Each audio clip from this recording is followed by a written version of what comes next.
Okay, let's see once again. Really, we have been reading Unit 4, Lesson 1, 2, and 3 continually. We are reading that one.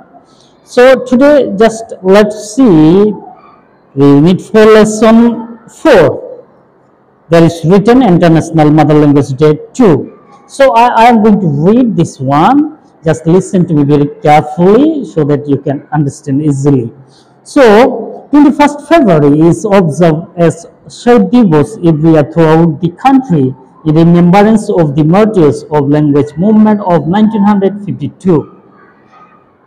তো এখানে 1952 সালে ভাষা আন্দোলনের শহীদদের স্মরণার্থে 21শে ফেব্রুয়ারিটি শহীদ দিবস হিসাবে প্রতি বছরে পালন করা হয়।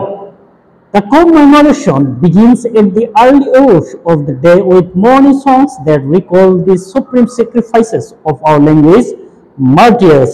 এই স্মরণীয় দিনটি আরম্ভ করা হয় প্রত্যুষে অনেক সকালে শোকের গানের সহিত, যে গানটি ভাষার শহীদদের স্মরণার্থে করা হয়। People wear black badges and go to the Shahid Minar in barefoot procession singing morning songs. মানুষ কালো বেজ পরে তারা শহীদ মিনারে খালি পায়ে দলে দলে যায় এবং তার সাথে শোকের গান করে। They place wreaths at the minar. তারা ওই শহীদ মিনারে তারা কি করে ফুলের তোড়া অর্পণ করে। Many of them visit the graves of the martyrs at Azimpur graveyard and pray for them. অনেকে কি এই শহীদদের কবরস্থান আজিমপুরে পরিদর্শন করতে চায় এবং তাদের জন্য দোয়াও করে। They also attend various programs organized in remembrance of the language martyrs. তারপরে তারা বিভিন্ন ধরনের অনুষ্ঠানে তারা উপস্থিত হন যেটাকে ভাষা আন্দোলনের শহীদদের স্মরণার্থে আয়োজন করা হয়। ভাষা আন্দোলনের শহীদদের স্মরণার্থে আয়োজন করা হয় বিভিন্ন ধরনের অনুষ্ঠান, সেখানে মানুষগুলো কি করে যায়। The UNESCO, United Nations Educational, Scientific and Cultural Organization on 17 November in 1999 proclaimed February 21st as the International Mother Language Day in recognition of the sacrifices of the martyrs for the rightful place of Bangla. Yes, UNESCO 17 November 1999 সালে ঘোষণা করেছেন ওই 21শে ফেব্রুয়ারিটি আন্তর্জাতিক মাতৃভাষা দিবস হিসেবে যারা বাংলা ভাষা অধিকারের জন্য শহীদ হয়েছেন তাদেরকে স্বীকৃতি দেওয়ার জন্য এটা করা হয়েছিল।